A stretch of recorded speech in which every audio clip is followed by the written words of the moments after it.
Ер нь таны хувьд ямар байр суурьтай байна вэ? Ингээд харах юм бол яг магадгүй одоо цаашдаа нөгөө тариалалт, гурилын үйлдвэрлэл, үндэсний аюулгүй байдалтай холбоотой асуудал яригдах байх л та. Таны хувьд ямар байр суурьтай? За үндэсний аюулгүй байдал гэж ярихаар та бүхэн үйлдвэрлэл, гурилын үйлдвэрлэл унтсан гэж яриад ахшгүй шүү дээ. Нодлон миний хувьд бол ажлын хэсгийг хахалсан. Ажлын хэсгээр бид нар бол улсын их хурлаас бол тогтоол гаргасан шүү дээ.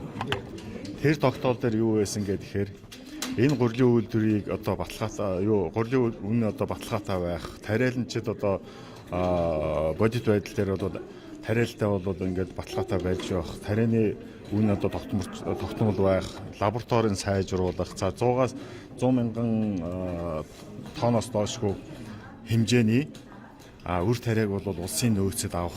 Ингэжээж төрийн бодлого жинхэнэ одоо утгаараа бол хэрэгжээд одоо гурилын үнийг бол барья гэсэн ийм бодлогыг бол баримталсан шүү дээ бид нар. Тэгэхээр гурил бол мэдээж ард түмний бол нэн тэргүүний хэрэгцээ. Нэн тэргүүний хэрэгцээ. Энэ нэн тэргүүний хэрэгцээг өнөөдөр ядуур хиттэй байж байгаа үлээ 30% хувьяасаа буухгүй байгаа дээ шүү дээ. Энэ ядуурлыг ярьж байгаа хүнтэй алга байна шүү дээ. За өнөөдөр ихэд одоо гудамжинд бас нэг бослог тэмцэж одоо янз янзын хэлбэрээр болох гэдэг. Энэ юутай холбоотой? Ард иргэдийн амжиргааг бид нар одоо тодорхой хэмжээнд хайцсантай холбоотой байгаа дээ шүү дээ. Ядуурлалтай холбоотой асуудал байгаа дээ. Тэгэхээр нэн тэргүүнд бид нар гурилын үн тогтвортой байх бодлогыг барьж ээж энтэй таарсан уялдсан одоо арга хэмжээнүүдийг бол засгийн газар одоо улсын их хурлаас гаргаад өгчлөө засгийн газар авах хэрэгтэй байхгүй дээ. Энх хоёр сайд нэг зүйлийг хэлсэн шүү дээ. Их хурлаас гаргасан тогтоолын 7-8 заалтаас ямар арга хэмжээ та нар одоо засгийн газар авсан юм бэ гэсэн нэг хариулт өгөөгүй шүү дээ. 100 мянгаас доошгүй тонн одоо будааг авч ээж нөөцөнд гаргаж ээж ингээд цаашаа явъя гэсэн тэр лабораторитой холбоотой асуудал, тэр тариаланчдаг жоохон дэмжих асуудлууд, ийм асуудал дээр ямар арга хэмжээ авсан, ямар ч арга хэмжээ аваагүй шүү дээ. Зүгээр л одоо буцаад бид нар одоо гайхалтай арга хэмжээ авах гэдэг нь одоо энэ хэрвээ хуулийг батлаад өгчвөл одоо тариаланчид маань одоо тариагаа тариад их сайхан болох гэдэг л гэж яриад исэн болохоос биш арга хэмжээ авсан асуудал нэгч байхгүй. Саяхан одоо жишээ нь улсын их хурлаас улсын их хурл байнгын орооноос удирдамж өгсөн асуудлыг засгийн газар хэрхэн одоо хэрэгжүүлсэн бэ гэдэг ийм асуудлууд орж ирсэн. Манай байнгын ороон дээр бол тэрийг би шууд цааш нь буцаасан. Яагаад гэхээр тэрэн дээр бол одоо 2 сар хурж ирээд босон болоогүй хэдхэн хариулаад байгаа. Гэтэл яагаад тэгвэл улсын их хурлаас гаргасан шийдвэрүүдийг засгийн газар хэрэгжүүлдэг. Ингээл засгийн газар хэрэгжүүлэхгүй тэгэл буцаж ингэж эргэж буцаад байх юм бол улсын их хурл шийдвэр гаргах ямар хэрэгтэй тэгвэл. Энэ өнцгөөс бид нар харах хэрэгтэй байхгүй юу? Гурилын үйлдвэр дээр бол тодорхой хэмжээний монополууд байгаа шүү дээ. Яагаад 32 үйлдвэр байсан өнөөдөр 5хан 6хан үйлдвэр ажиллаж байгаа юм? Яагаад Улаанбаатарт байгаа нэг хэдхэн үйлдвэр бүх асуудлуудыг барьж байгаа юм? Энтэй холбоотой. Зах зээл нь жижиг байгаа юм биш үү? Тэгвэл зах зээлээ зохицуул. Тэгвэл төр оролцсон. Тодорхой хэмжээ зах зээл бүх асуудлуудыг одоо хуулиар юугаар явдаг? Одоо зах зээл нь өөрсдөө тохируулдаг гэдэг асуудал байхгүй шүү дээ. Байхгүй шүү дээ. Төр оролцсон. Зах зээлийн за тэгвэл төр оролцоод хэдхэн компани төр юу зохицуулдаг вэ гэхээр ард иргэдийн одоо давуу эрхийг одоо булаасан энэ асуудлуудыг төр нэн тэргүүн жишээ нь хүн одоо чөлөөтэй амьдрах хэрэгтэй байж болно. Нэгээ дээрлэхгүй байх хэрэгтэй. Энэ утгаар нь бол төр бүх асуудлуудыг зохицуулалтанд орох гэж яах гэж төр байж байгаа юм. Яах гэж засгийн газар байж байгаа юм тэгвэл тариалалт талаасаа бодоод үзвэл одоо буусан шүү. Гурилын үн бол буусан шүү. 2400 500 за тэгвэл баруун бүсэд яагаад бууж байгаа юм тэгвэл баруун бүсэд буусан чи тэгвэл ач холбогд биш шүү. Баруун бүсэд бууж байгаа ч ач холбогд биш шүү. Гэхдээ баруун бүсийн төлөө бусад бүсээ орхиж болохгүй зүйл сайдаа.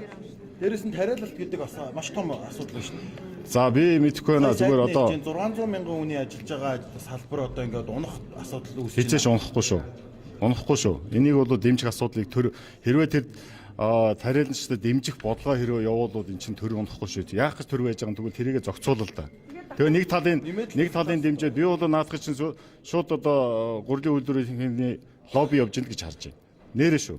Та нар одоо өнөөдөр ингээ бүгдээрээ надад дайраад энэ олон микрофон бүгдээрээ нэг талд гарцсан явж шүү. Яагаад тэгвэл тэр юуны асуудлаад гүйг шуугилдаад байна шүү дээ эн чинь. Тэгээ яагаад тэгвэл өнөөдөр ард иргэдийн тэр одоо яг бодит үнэтэй гурилыг идэх ёстой гэсэн яагаад ийм асуудал надаас сонсохгүй. Яагаад энэ үсгээс харахгүй байгаа. Тийм. Шинэ тариалалт талаас нь та тайлбар. Гээгүй. Хардаа тариалалтад өнөөдөр одоо Улаанбаатар тариалахаа болоод рапс тариалдаг болчлоо гэж ярьж байгаа шүү дээ. үгүй шүү. Үгүй шүү. Худлаа юу? Үгүй шүү. Энэ бол яг зүгээр тодорхой хэмжээний хувийн тийшээ явсан болохоос ш үнэхээр одоо Улаанбаатар тарихгүй ингээд бүх хүмүүс хоошоо суuna гэсэн асуудал байхгүй шүү. Энэ төр зохицуулт хийлдэг. Зохицуулт. За. Би өөрөө хөдөөж бизнес гэдэг айлын өгөхгүй юу. За тэгээд энэ бол одоо яг маань хөдөөж бизнес хүмүүсийн талаас бүх Монголд Улаанбаатар авч байгаа хүмүүс байхгүй болоход гарааж тэрэж бүгдээ хийсэн. Үг ягаад гэвэл хэдэн гарах гэснээр хэрэгтэн урдгаа болохоо.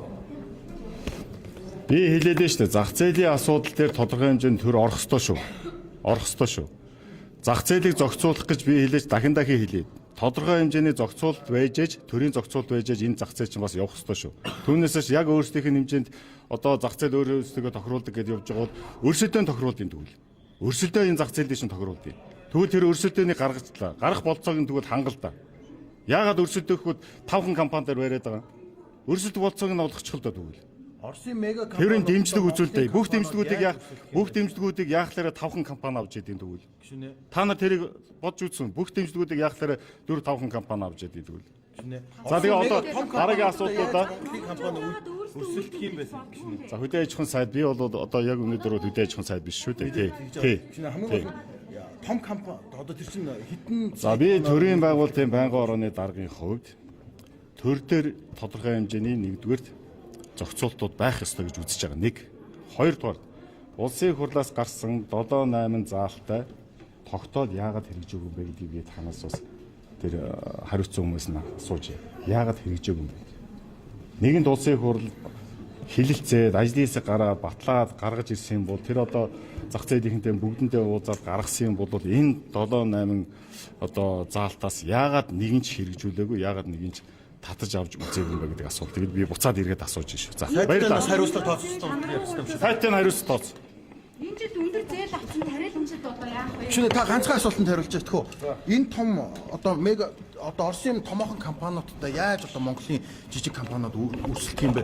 Зах зээл талаас та чадамжтай гэж харж байна уу? Одоо нэг ишээр нь үйлдвэрлэх тусам үн ханш буурдаг одоо зах зээлийн систем байгаа шүү дээ. Өрсөлдөө хардаа. Тодорхой хэмжээний өрсөлдөөнийг бол зайлшгүй байх ёстой шүү. Өрсөлдөөнийг байх ёстой шүү. Би зах зээлээ бүгдийг ингэж хааж хийчээ дотооддоо байж байгаа хэдхэн монополийн яагаад монополийн эсрэг гэдэг газрыг байгуулдгийг яагаад монополийн эсрэг гэж газрыг төр өөртөө ингэж барьж байгаа юм бэ? Энэ бол төрийн өмнөөс монополийн асуудлуудыг шийдэх асуудал байхгүй шийдэг юм байгуулга байхгүй да. Тэгэхээр магадгүй зүгээр судалгаа зоохоноос цаамтай байж болох юм. Гэхдээ ямар нэгэн байдлаар бид нар энд нэг одоо тодорхой хэмжээний хямдхан гурил идэх бололцоо байна шүү гэдэг юмнуудыг бид нар татаж оруулж гарах хэрэгтэй шүү дээ. Хэрвээ энэ тогтоод нодон жил гараагүй байсан бол өнөөдөр бид нар гурилынхаа үнэн дээр одоо та бүхэн намайг барьж итгэхээ сууж байгаа байхгүй. Яагаад гурилын үнийг улсын хурлын гишүүн 126 одоо юу гэдэг лээ? Тэр хүмүүс яагаад шийдэв юм бэ гэдэг ийм асуулт гарах байхгүй да. Тэгэхээр ийм асуулт гарахгүй өнөөдөр одоо ингээд энэ асуудал ингээд хоёр талтай яригж байгаа гэдэг чинь өөрөө ач холбогдол шүү дээ. Өөрөө энэ чинь үр дүн байхгүй юу? Баруун аймагуд хямдхан гурил идлээ гэж байна. Энд чинь ач холбогдол биш үү? Тэгвэл баруун аймагт хямдхан гурил идэж болж байгаа бол тэгвэл ядаж баруун аймагт хямдхан гурил идтгүүл. Тэгвэл ядаж болдог. Баруун компани дээр нааж ойлгоод Тариаланчдаас гарсан үр будааг 5хан газар худалдаж авч байгаа ойлгож байна уу? 5хан газар худалдаж авч байна. Тэр 5хан гурилыг худалдаж авж байгаа компани чинь тэр 5-6 компаниуд чинь за тэгвэл нэг өнцгөөс ингэж асуулт асуумал би баруун аймагуд гурилын буусан гэдэг үндэслэх газраас гол үндэслэл болгосон шударгасны хэрэглэгчийн төлөө газраас гурилын үйлдвэрийг үндэслэхгүй өсөн хуультай үнэ нэмсэн гэдэг энэ үндслээр одоо саяны энэ одоо энэ асуудал гаргасан гэж байна шүү дээ. Тийм шүүхтэр очиод унтсан энэ тогтоогдоогүй. Үндэсний аюулгүй байдлын стратегийн гол хүнснийхаа эсрэг бид нар ийм шийдвэр гаргаж болохгүй гэж сая хөдөө аж ахуйн сайд мэдээлэл хийсэн учраас та бүхнээс тодруулаад байгаа юм л та. Тэрнээс биш эдит одоо аль нэгнийхэн тал дараад байгаа юм биш. Аль альнийх нь тодруулж байгаа шүү.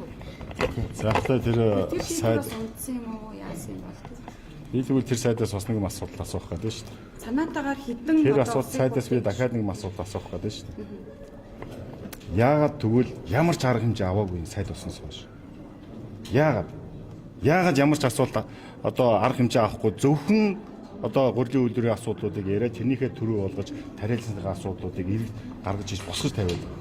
Яагаад Монгол улсын хөдөө аж ахуйг хариуцсан сайд Монгол улсын иргэн хямдхан гурил идэх ёстой юу, үнэтэй гурил идэж гэнэ гэдгийг тэр хүн яагаад гаргаж ирээгүй? Яагаад энэ асуудлыг гаргаж ирэхгүй? Яагаад тэгвэл тариалсны асуудлыг дан ганц тариалсны асуудал, дан ганц гурилын үйлдвэрийн асуудлыг ярьж байгаа. Хамгийн нэгдүгээр чинь иргэдийн асуудал биш үү? Иргэдийн асуудал биш үү? Нэг номерт иргэдийн асуудал байх хэрэгтэй. Ерөнхий сайдын хүүгийн